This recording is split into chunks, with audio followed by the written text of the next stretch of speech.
There are parents out there that might be shaking their heads and saying, or maybe about their own life too, I wish I wouldn't have given up my instrument. I wish my child wouldn't have given up. Can I please tell you that every single second your child spent with an instrument is gold and was worth it.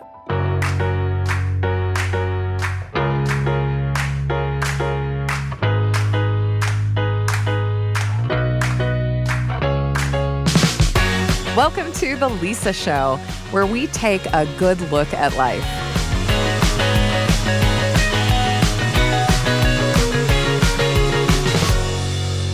Hey, it's Lisa. As you may already know, I am a big music fan. But I think my parents had dreams of me not only being a fan, but a real musician. So they put me in piano lessons at age 8. It was a Valentine household rule. Everyone had to do piano lessons when they were 8. No buts. Neither of my parents learned to play, and they were not going to make that same mistake with their kids. Well, as with a lot of things, didn't quite turn out the way they expected. One of their children did turn out to be a professional musician, but not a pianist. My brother James is a professional guitarist, but the rest of us, we tapered off on our lessons. I think I quit around age 14, and if I'm being honest, I think I enjoyed my siblings' lessons way more than my own, because when my lesson was over and it was their turn, I would go upstairs and play Barbies and Beatles records with my teacher's daughter. Now, today, I have a friend in the studio who did become a professional musician, and one you've probably all heard of, Stephen Sharp Nelson of The Piano Guys. The Piano Guys are chart-topping internet music sensations, known for their creative music covers and exotic filming locations. Now, we all know Steve is an incredible cellist who knows how to rock a vest, but Steve is a symphony of endearing personas. One minute, he's a comedian that will make your stomach hurt from laughing, and next, he's that best friend that will cry with you over a hard day. Steve loves people, but no one more than his family. As a father of 4, Steve has a treasure trove of hard-won wisdom when it comes to ideas for fine-tuning our relationship with our kids.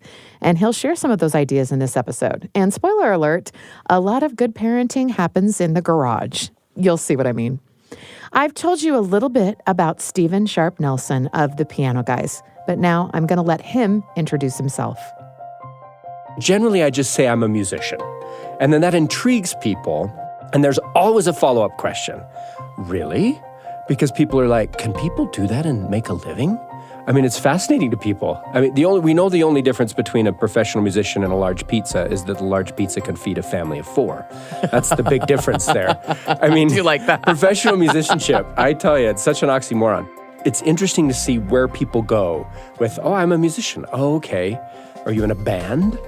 Kind of, sort of. I guess you could call it that. And then it's just sort of fun to go from there. Do you remember when you thought, you know what? I'm going to be a professional musician. I'm going to be like a large pizza. Yes, I'm gonna struggle feeding my family. That sounds great. No, okay, well, there's several moments that coalesced. What a great question, Lisa. Thank you. I think one is I'll never forget. There's 2 moments when I was a child, and I'm smiling thinking of them. I was in the audience of a symphony, and I'm watching these symphony players, and it looks like everybody's in a bad mood. I didn't understand sobriety. I didn't understand gravitas, and there's such a wonderful place for it. As a kid, I just thought, this doesn't look fun at all. Why would I ever want to do that? And then I saw Yo-Yo Ma in concert, and it was so powerful because he emitted joy. He smiled. It was a conversation between him and the orchestra and the other musicians he was performing with. I was so taken by that. And I said, that's what I want. And then to solidify it further, my dad has us go to a Victor Borg concert. Now, if you or any of your listeners know who that is, I would give you a gold star. He is the funniest guy.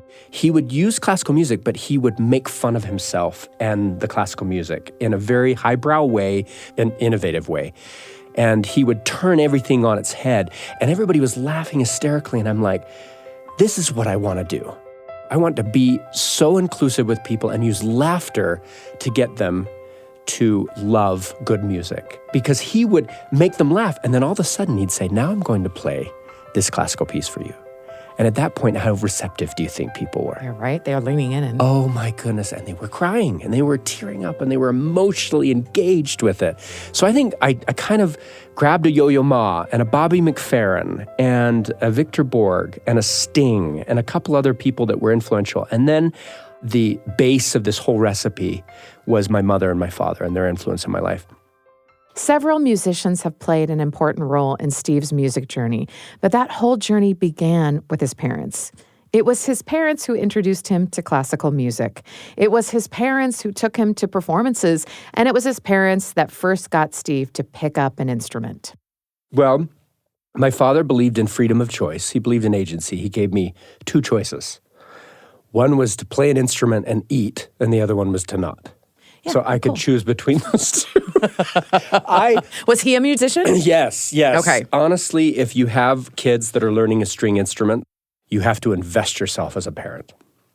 Yeah. It's not enough to ship your student off to music lessons and hope it goes well. I mean, it just is, it's a lot. It's hard to motivate kids, especially these days, with how much of an uphill battle is. I mean, I joke that when you play a string instrument for the first 3 years, 2 or 3 years, you hardly want anyone to be in the room with you because it just doesn't sound good. My father was so intent on teaching us how to work, and we didn't have a farm we could work on, like in yesteryear. And so he said, in this family, we learn how to work through learning music. This struck me because I often find myself wishing I had a built-in system for teaching my kids to work, like milking cows and harvesting hay. Anyone else find themselves wishing they could raise their kids on a farm? I see you. Instead, I live in the suburbs, and the hardest outdoor work my kids have ever had to do is mow the grass with a self-propelled Toro. But when Steve said that his family learned to work through learning music, it changed some of the assumptions I've carried around for years. Our kids don't have to know how to drive tractors to learn how to really work. They can play instruments instead. No, it's not the same kind of work, but it's still valuable effort. Not only can learning music help our kids develop a work ethic, but it can also benefit their mental health. Study after study confirms that playing an instrument can alleviate stress, depression, and even PTSD. For Steve, playing an instrument as a kid also helped him manage his ADHD. So he had me start learning on the violin. So I have this superpower. I don't know if you've heard of it. It's called ADHD. We didn't really know what to do with that, how to handle it.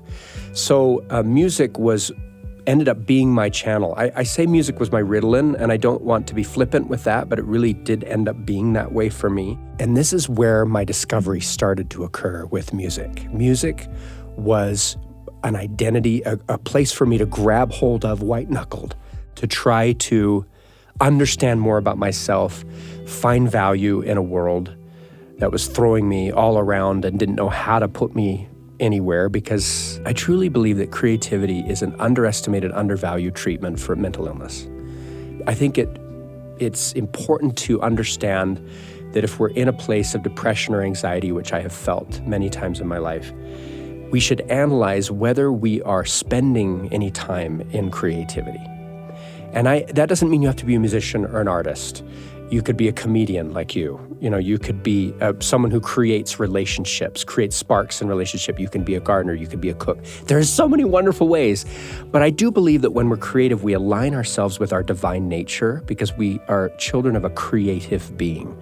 And when we align ourselves with our divine nature, we tend to be less prone to long stints of depression and anxiety. It could take the edge off. It could take the longevity of that particular ailment off. And I think that's such a powerful realization I had even early on in my life, that if I was in creativity, I could stave off my demons. Wow. As a child, you don't have that perspective, right? But looking back, you can. Right. And I think that's why one of the many reasons why parents put their kids in music lessons or expose them to lots of different creative arts. For you, it was music. And it's hard to sort of express that to children, and also to say, okay, now you need to sit down and practice, right? What is your perspective on how your parents got you to practice and like put in the time, and then how you do that as a parent? The implementation of it, I think, is also requires creativity. Oh, it totally does.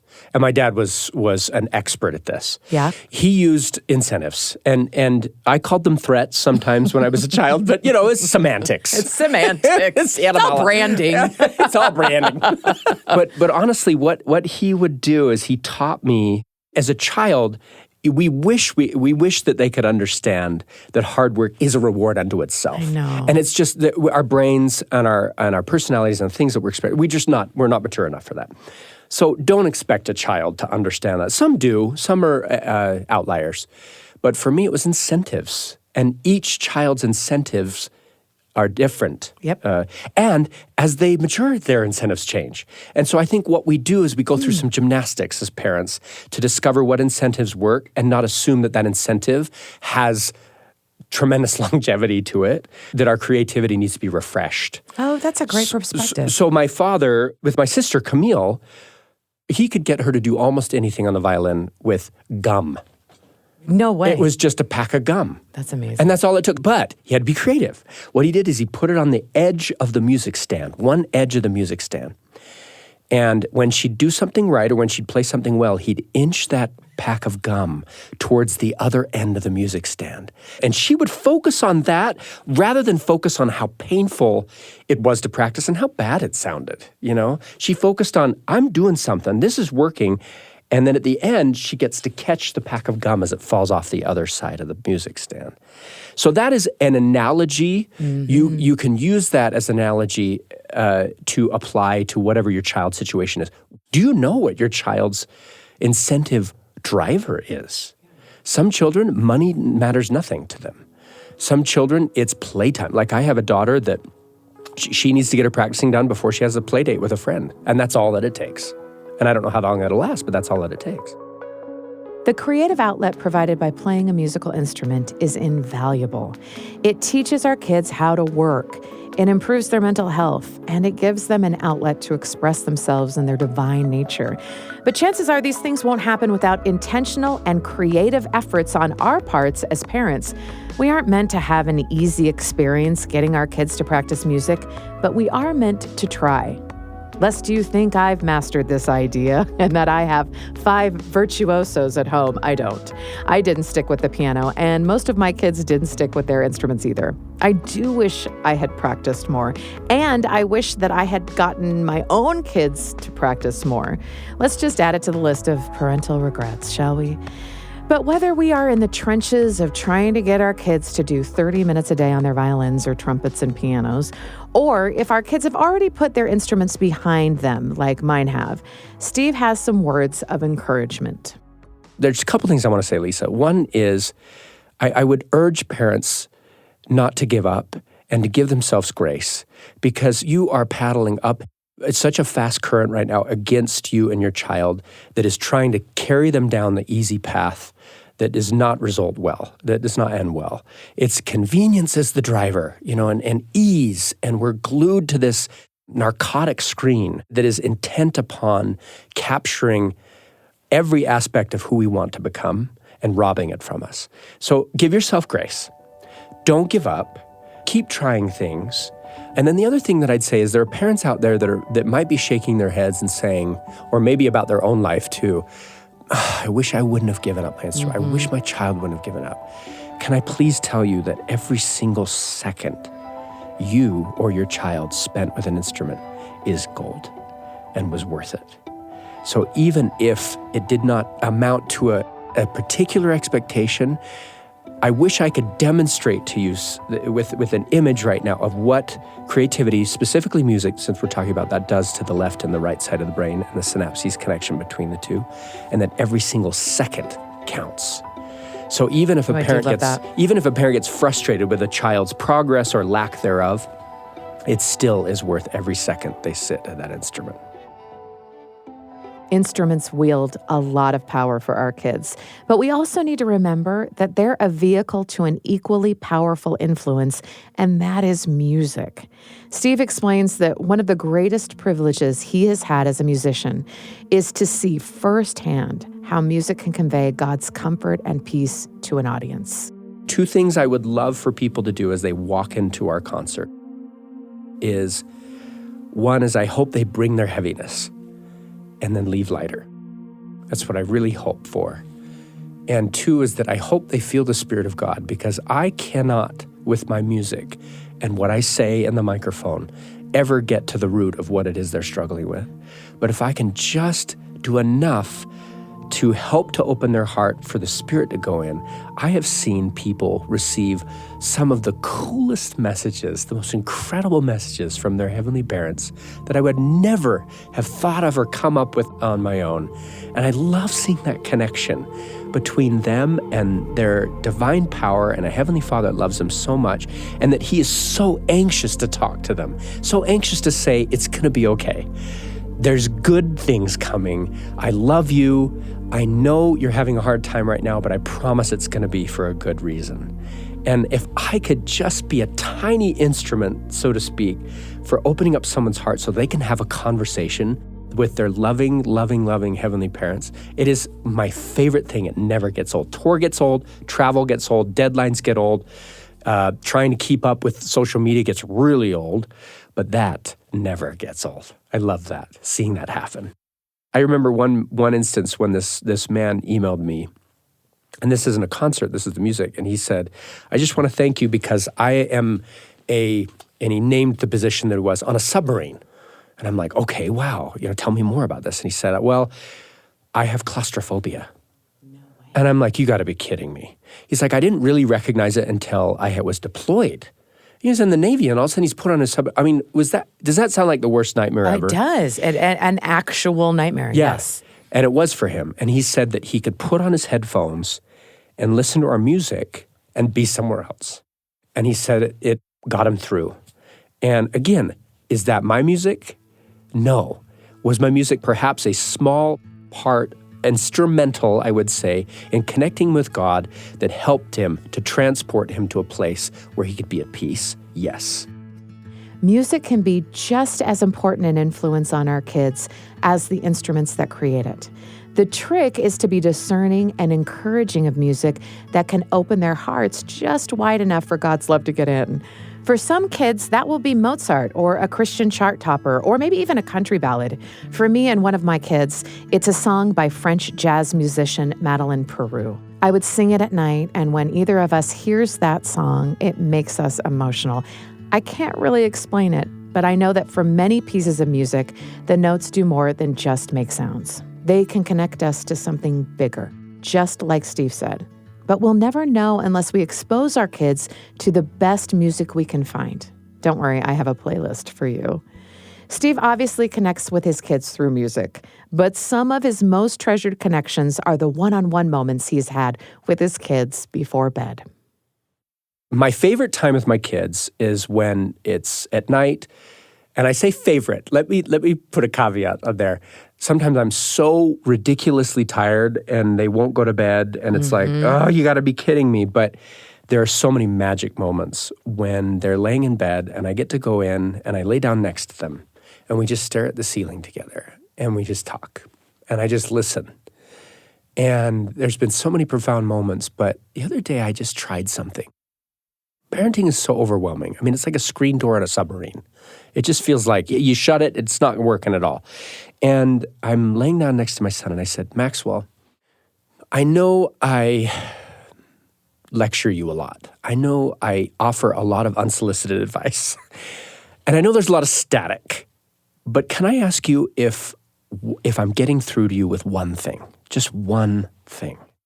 And if I can get through to you with one thing, then I'll feel like, okay, even though I've tried way too hard and gone way too much static, I'll feel okay. And he's like, okay. And then I quoted my favorite scripture, which I'm hoping my kids are understanding from me. And that's when Alma is talking to his son Helaman in the Book of Mormon. And he says, "Oh, my son Helaman, thou art in thy youth. I beseech thee to hear me and hear my words and learn of me. And I love the intensity that I can feel in his words. He doesn't say, for I know. There's so much significance in one word. He says, for I do know, which says to me, Lisa, that he said this many times. I do know that whosoever shall put their trust in God shall be supported in their trials, their troubles, and their afflictions, and shall be lifted up at the last day. I said, am I getting through to you with that one thing?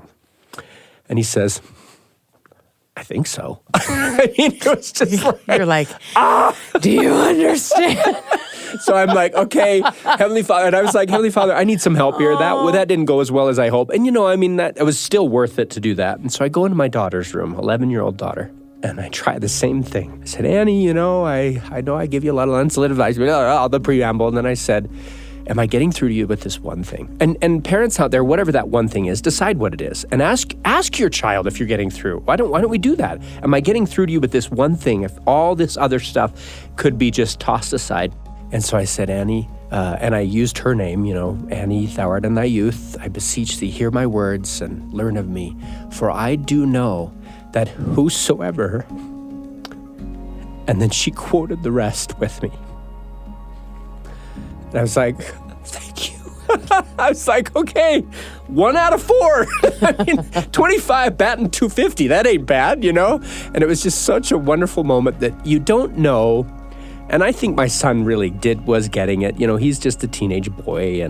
But I think your children really are internalizing a lot more of what you're trying to get through to them, honestly. And sometimes when you ask them, you might have an experience where it's like, oh my gosh, I'm not getting through. And then you can adjust. But you might also have a surprise waiting for you that they will say, yeah, I totally get it. And they'll quote whatever it is that you're trying to get through to them right alongside you. And that was a really beautiful moment, I think. I think as parents, we are always hoping and praying that our kids get it, whether that's a lesson we've tried to preach 1,000,000 times or just understanding our love for them. But it never crossed my mind to actually ask my kids if that one thing is getting through. It's such an easy and meaningful thing we can do, because even if our kids don't respond or react the way we'd hope, the very asking of the question, one-on-one, without distractions, can be a teaching moment for our kids. They're going to know how we feel. They're going to know that we're trying, and they're going to know they are loved. As you can tell, Steve's kids are a priority to him. But keeping priorities straight isn't always easy as a parent, and especially as a parent who does a lot of traveling for a music career. Steve says keeping our priorities in place is a lot like doing dishes. Well, spinning plates, really. And it's not easy. I struggle with that every day. I don't have a formula for it. I will just be totally vulnerable and say that it's something I practice and I would love to get better at. First of all, I believe that there isn't a perfect balance. It's a lie. And if you try to pursue that, if you try to adhere to something like that, you'll just frustrate yourself. Throw it out. Get rid of it. I believe life is like spinning plates. If you've ever seen those guys spin the plates, it's great. I love this analogy because it's like you have all these plates in the air. First of all, you have to decide on how many plates. It's up to you. You can't ever blame the plates in the air on anybody else. Everything stemmed from something that you've made a decision on. It's a choice which plates are in the air. Which plates, first of all, are non-negotiable? If they're wobbling, doesn't matter what other plates there are, you're going to that plate. Because you know how it works, right? You spin it, and then when it starts wobbling, you go back and you spin that plate again. And you can't spin more than one plate at the same time. That's lesson number 1. Lesson number 2 is you have to decide which plates are non-negotiable, so even at the expense of other plates. And then the third thing I've learned is that it's a lot easier to take a plate off and set it down nicely than let it wobble and fall and break and feel like a failure and feel like, and not be able to piece that together. It won't ever be the same, So I think that there's a lot of wisdom in deciding how many plates you are mentally well enough to have in the air and how many plates you can spin. But the most critical lesson of all is that when you are spinning that plate, it has 100% of you. When I'm on tour, I'm spinning the tour plate. Yes, I will still call my wife once a day. I'll try to FaceTime my kids once in a while. But honestly, I've just said, I'm going to spin that tour plate like mad and that work plate so that when I get home, it just spins on its own and I've spun it enough and I don't think about it. And when I'm home, I'm spinning that family plate, but it has 100% of my focus. I'm not on my phone. I'm not thinking about 10 different things at once. Is this hard? Yes. Do I do it well? I give myself a B-. But being present, I think, is a key to happiness in life.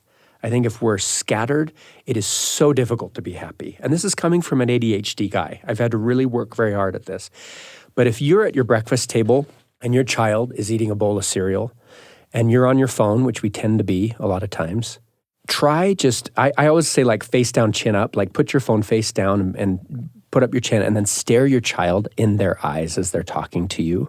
Think about the plate you're spinning right now. Are you being fully present there? Or are your plates wobbling and you're trying to desperately spin all of them at the same time and it's being just an exercise of frustration? And we had a code word in the Piano Guys. I'm spinning the family plate means we didn't ever ask another question and we covered for each other. That was our code word of I'm spinning the family plate means that my family plate was wobbling and I need to solely focus on that. And I've discovered, and I wish I would have done it earlier, that I have 3 non-negotiables. It's my relationship with God and my relationship with Jesus. 2 is my personal health, and 3 is my family. Those plates are non-negotiable. If one of those is wobbling, the Piano Guy's plate could fall and crash, and I have to be okay with that. Whatever job I'm in or whatever is on the periphery, if those all fall and crash, I still showed up as a husband and father. I still have a relationship with my Savior, Jesus Christ, and I'm still careful enough about my personal health that I can still help others. Those are my non-negotiables, and that's really helped me. Keeping our priorities in place is about picking the plates that matter and spinning those with our full attention when they need it. And one of those plates should always be our family. I love Steve's reminder to be face down and chin up when we're talking with our kids. Phones down, eye contact, no distractions. And those rules apply to children and parents alike.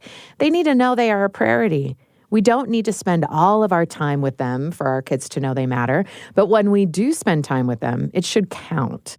Sometimes we want to spin that family plate, but we don't know how to do it because steadying the wobbling feels too hard or too tiring or too overwhelming. We've all been there. This is where garage prayers come in.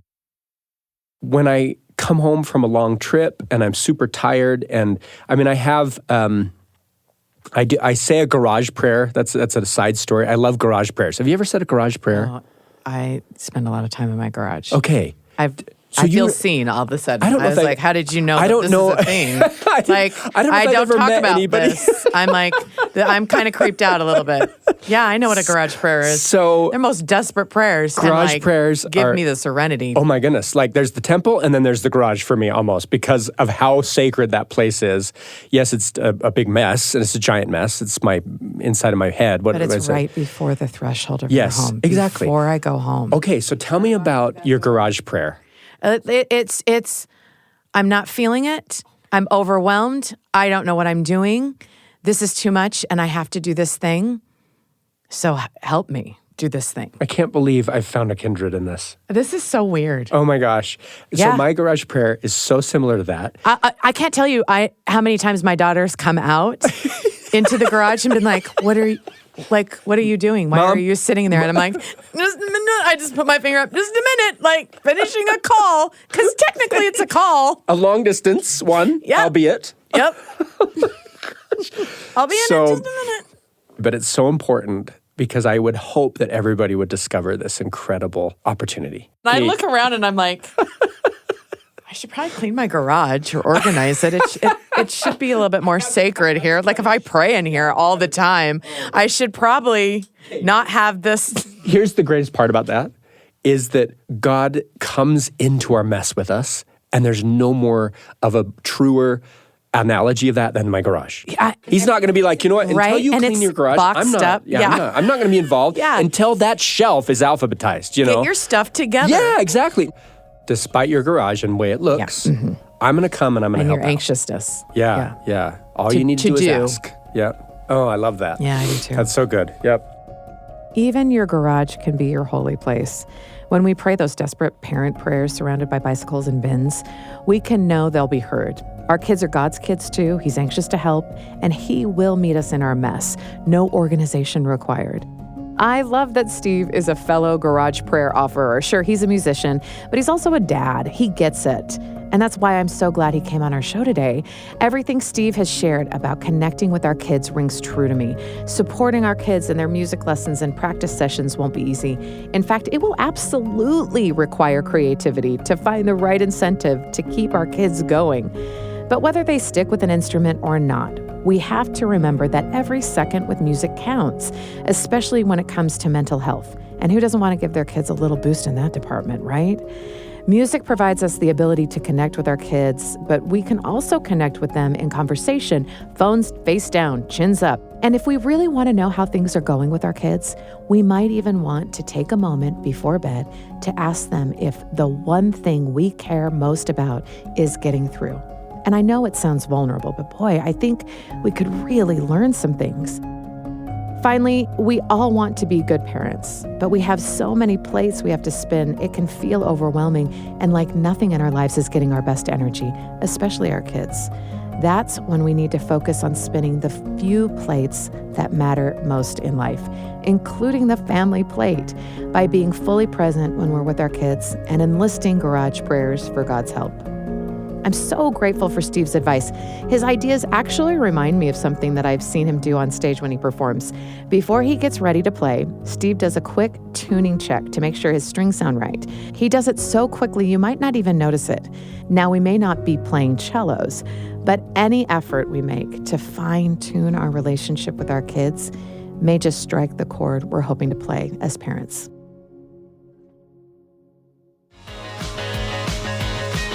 The Lisa Show is a production of BYU Radio, hosted by Lisa Valentine Clark.